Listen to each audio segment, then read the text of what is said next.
All right, I'm William Shih. As you know, I'm the Deputy Race Director.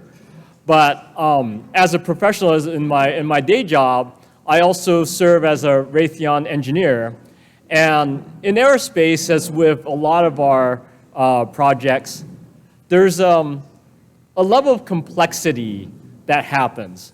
You may be involved in other competitions like robotics or Science Olympiad or things like that, where it's a bit more simple in trying to get a project together. But something like a solar car project really takes a bit more effort to organize. And I want to just give you some of my experience, both as a former racer, a former advisor of a solar car team, and primarily as an engineer in the aerospace industry, my experience in how you organize your project.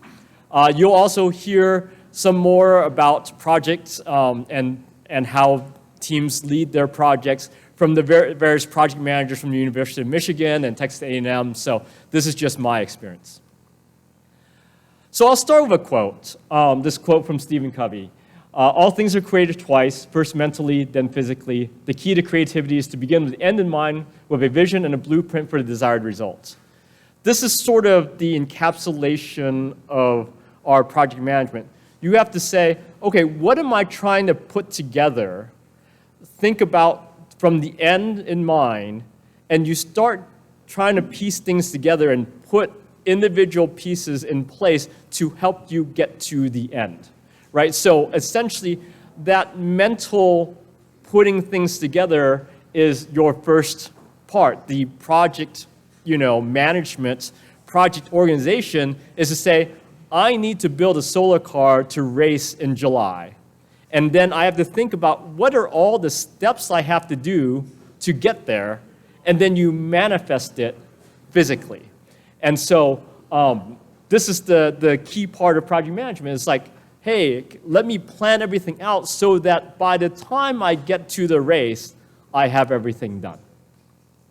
So, as I was saying, our solar car projects are complex. Why are they complex? Because it requires a multidisciplinary team, right? There's people who really know the mechanical side of things. There are people who know the electrical side of things. You might have a power or solar array team. You need people who understand business and being able to present things, being able to fundraise. Solar car projects are complex because they take a long time. Usually these projects are a year to 18 months to put a car together. It's not a simple 2 or 3 month project. So you need to have proper planning. And it requires development of new skills. Most teams who start out don't know how to build a solar car, and so you have to learn skills along the way. And so with regard to project management, how does that help you solve these problems, right? First off, you have to look and say, how do multidisciplinary teams work together? You'll have to plan for that. How do you ensure that if a project takes a long time, you actually have all the steps in place to get you there and be done on time? And how do you know how you organize your training curriculum so that you know all the skills in time for actually putting your car together? And so project management helps by breaking that complexity into smaller pieces, right? If I tell you, okay, go build a solar car, that's not enough information to get you there, right? Even if I told you, okay, you need to have a frame by X time in order to get the solar car done, that's probably not enough granularity to help you ensure that you can get a completed solar car in time, right? Project management helps develop that roadmap to say, okay, if I've got this year-long project, when do I need to have certain tasks done so that I can track the progress that I'm making, right? That way you can say, hey, look, I'm behind schedule in this area of my project. Let me put some more students on it. Let me put some more research on it, some more resources in terms of parts and things like that. You might need to do that adjustment. Without this project management schedule, you won't even be able to track that, right? You can also flesh out dependencies between teams, and I'll show you what I mean by that.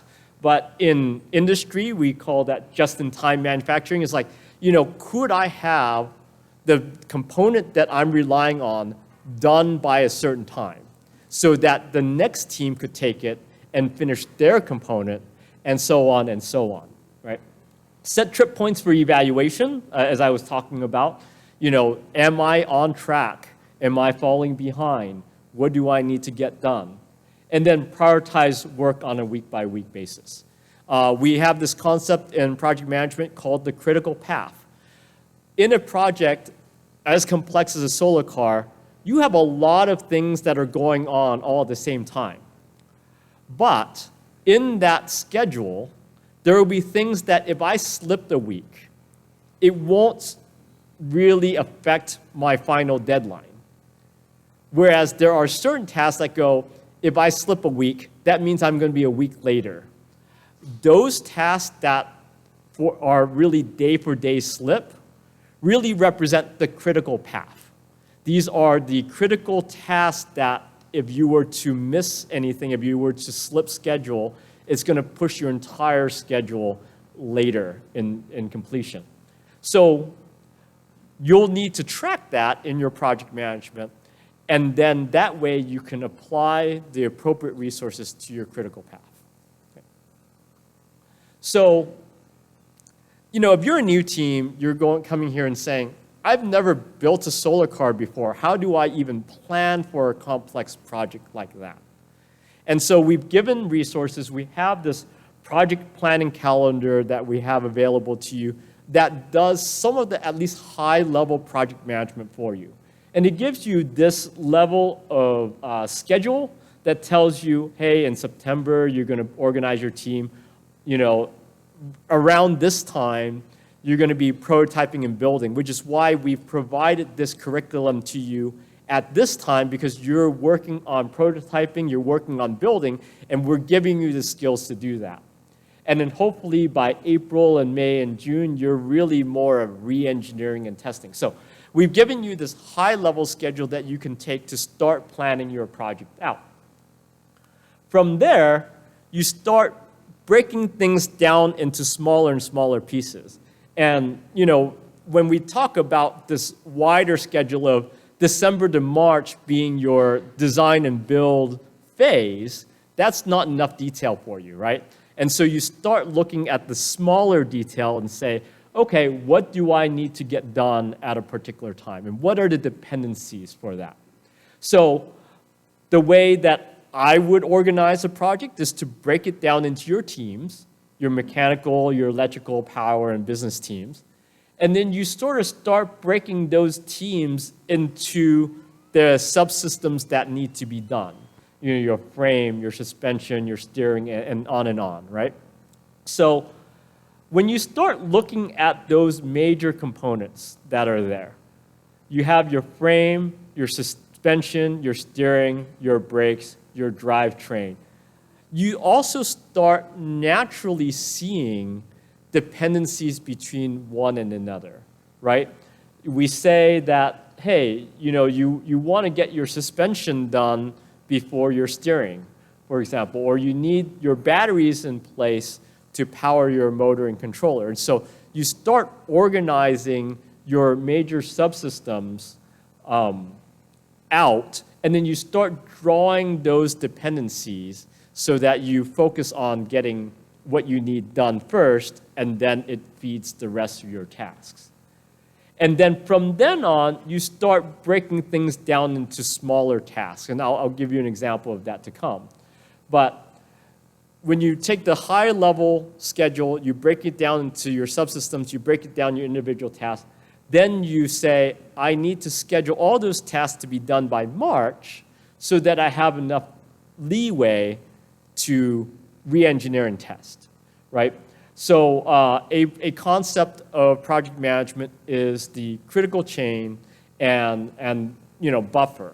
The idea is you lay all your dependencies out, then you schedule them in, and you say, okay, I need to be done by March so that if any of these tasks start slipping out, I still have time to recover. Be aggressive and finish early. You don't want to end your schedule in July, right? Because if you say, I'm going to build up my entire project management schedule and I finish in July, any problems that you have means you're going to miss the race, right? You're going to end it up, racing in the following year. And don't eat into your re-engineering and test time. So as you work on your project, as tasks start to slip, because they will, you want to see what you can do to sort of have a more aggressive schedule for the remaining tasks so that you still leave yourself buffer to re-engineer and test. You really want to be done in the March, April timeframe with your initial, call it initial draft of your solar car, right? You don't want to be, saying, oh, I'm slipping into May, I'm slipping into June, I'm slipping into July. Why I say this is when I was initially on the team back in 1997, we built a car and we targeted to be done in the March, April timeframe. And so we ended up doing that. We ended up finishing our car and actually getting it out on the road to test in April, May timeframe, really April timeframe. So when we ran the car, it did not really perform to the level that we were happy with. It ended up being a beautiful looking car made up of a body that was a really heavy, like fiberglass foam, body. It looked beautiful, but that amount of weight that we added to the car really caused our car not to perform well. So when we went out and tested it on the road, we said, look, this isn't going to be competitive. So in mid-April, we decided, I think mid-April, May-ish timeframe, if I recall, we decided to chop up the car and start over. Now, it's not like I'm restarting a solar car, right? We had all the components. We knew how all the components fit together. We just want to chop up the car and rebuild the frame. So in 6 weeks, we ended up, chopping up the car, taking all the components off, rebuilding a frame, putting all the components back in, and then we brought it to the race. And we were still working on the car in the parking lot right before scrutineering. Did an all-nighter for that one. But we raced, and it performed well enough for us to be happy with it. And why I focus on this project management and tracking these things is there was no way we could have recovered and participated in the race if we did not have that re-engineering and test time, right? So don't eat into that time.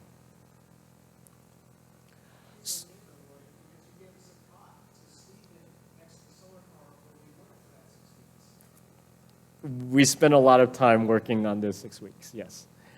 So the notional schedule that I would put together if you had no other guidance is something like this, right? And if you look at this, we took this December to March build time frame that we recommended and just sort of like broke it up into smaller pieces. The very first thing I did was to look at what is my goal that I want to accomplish every month. So you'll see that by the end of December, we want the frame, the chassis, to be complete. In January, we wanted a rolling chassis. In February, we wanted a power chassis that we can drive around. And then in March, we have a fully formed solar car, right, with the array. So when you start looking at the project that way and those goals, what do we need to accomplish to get there? So what are the key pieces of a chassis that is needed? You need the frame, you need the roll cage and bar, you need your front and rear axles, seats, and things like that. So you start like putting things together for the goals that you were, looking for, right? But also note that even though these are the key pieces that you have for the chassis, I've also started putting together other tasks that don't contribute to the chassis.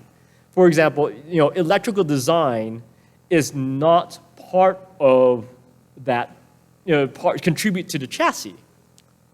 However, there was no way we could get to completing a powered chassis by the end of February if I didn't start out here getting all the electrical design and starting to fabricate some of this electrical stuff to be able to get there, right? And so you start working backwards and you say, look, in order to have a motor and controller, I need my batteries, I need to be able to control those batteries with instruments, and I need to have a design for how to put that all together. And it takes time to do that. And so this lays out that time and links the dependencies, that's what these arrows are, for those previous tasks. So this is a sample, high-level project management schedule for you.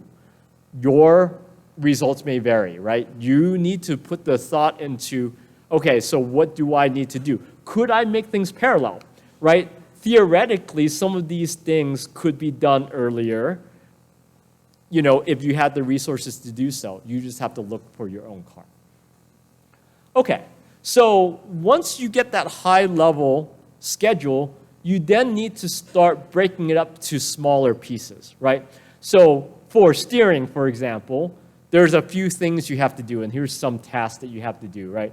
Determine the location, install the wheels, install the rack and pinion, fabricate the steering rods, fabricate the mounts. You start breaking things down. And you ask yourself, hey, how much do I really have to break the task down further and further? Because you can keep going down and say, all the way down to turn this nut on this bolt, right? Install this one bolt here. When am I done with the planning, right? My thought would be break down the task to something that is achievable in a workday, right? You want the project management to be to a place where you have a list of tasks for every workday that you have, and then you can start checking those tasks off so that you say, hey, I'm done, you can cross it off, and it gives that sense of accomplishment that says, hey, yeah, we finished stuff, we accomplished something in that workday. Additionally, you want to break down your tasks to the point in which you can assign someone a task, right? To say, hey, get the steering system done. That's too complex of a task to give any one person. But you can tell someone, hey, install the front wheels. And someone can actually go and do that in any particular day, right? So I was an advisor to the Walnut Solar Car team back in 2015. We had two vehicles. We had an electric solar vehicle, and we had an advanced division vehicle. And I just happened to take a picture. We used to have these whiteboards that had the tasks of the day. And I took a picture of it and converted it into format here. This would be something that we would say could be accomplished in a particular day. And so we had 6 tasks for the electric solar powered vehicle. We had another 8 tasks for the advanced division car. And you can look at the type of tasks that we have and say, yeah, I could assign someone to do this, and then they could be responsible. You might get someone else to help you with it, right? But at least you have some student who is responsible for doing that particular thing. You might go and say, well, does the advisor plan all this? and give it to the teams, to the team members to do? No. In our team, we had the captains essentially be the project manager of their teams. Now, you would have the captain, you might have the leads of each of the sub-teams all meeting together during the course of the week and plan out the tasks. Sure, the advisors are there to give inputs, but as team members, you can do this too, and you can sort of organize things. And when you look at this, you start also thinking about the parts that you're going to need, right? In order to fabricate these things or install these things, you better have the parts ready, right? Rod ends are a special component. Got to make sure that you have them in the shop when you're ready to fabricate them. Making sure that you have the chain ready and so on. So, you heard from Brian Coleman earlier about the benefits of drawings and the benefits of the supply chain management. Project management is that in the same way. Okay? So, you have this ideal schedule, you've laid it out, you've planned it all out, you're going to get done by March, right? In an ideal world, everything's going to work out, you're just going to be done in March. But there's always something, right? And, when you plan things out, you design your car, you have it on paper, you start, fabricating and installing things, and you might go, oh, but I forgot to account for this. Or, oh, maybe my drawings aren't of the appropriate fidelity that, is the right size. And so it doesn't fit the way I want it to. You're going to have some type of schedule issue. So as part of this, you have what we call a living schedule, right? You may have to move tasks around. You may run into supply chain issues. You may depend on a part to be there, and it doesn't actually arrive on time. And so you might have to shift that task to the right or later in your schedule. And then what do? Can you move some other task that you have scheduled later forward so that you can continue to maintain your schedule? As part of this, you also need to account for delayed tasks, right? Some things like you planned a task to happen, but it takes longer than expected because you run into issues. So you got to plan for that. And most importantly, as part of your planning, is be aggressive in your planning. Tasks never take a shorter time than you planned out. You give a student a task, a team member a task that says, go make this instrument panel. And that's your task of the day. It's going to take all day to do it. It just will, because you self-govern how hard you work based off of the deadline and goals that you set. So be a bit more aggressive and what we in project management called a 50-50 schedule. You lay out your task and you say, how long does it take for you to have a 50-50 chance to make it on time or not make it on time? And that is what you plan to, right? When I was doing that 6-week period, we had to be really aggressive in completing our tasks. And so we would challenge one another, like, hey, can you finish it in 2 hours? Or and then we would challenge someone else, like, can you finish it in 1 hour? Can you get these things done, sooner than you had planned so that you can, really try to push and get things done on time? But overall, when you start laying things out and you come up with an overall schedule, you break things down to smaller pieces, then you can really track what, are you on schedule or are you not on schedule? When you look at this, project management provides that method for assigning tasks and tracking progress. How do you know that you're on schedule? How do you know if you're ahead of schedule? How do you know you're behind schedule? You can only do that if you have a schedule to begin with.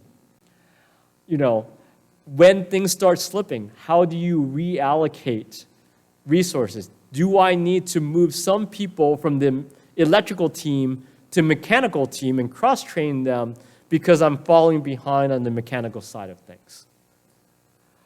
Your proper project management will identify the dependencies and the parts are available as needed. So as you lay out your schedule, you'll know, hey, I don't need a power tracker until February, March, but gee, I better have all the metal I need to build my frame up front. This project management will help you make sure that all your parts are there. And of course, it'll actually help you have a fundraising schedule, right? How much money do I need at a particular time? And then be ready to modify your schedule. As you track things, that you have your list of tasks for every workday, you're going to adjust your schedule accordingly. And then make sure that you have some time for contingencies, that as things become more complicated, as you run into tasks that are unplanned, you still have enough time to recover so that you can have time to test, you have time to re-engineer, and then you can come to the race with a car that you feel confident will do well in the race. So that's just a bit on project management. I'm happy to take any questions that you have on this topic.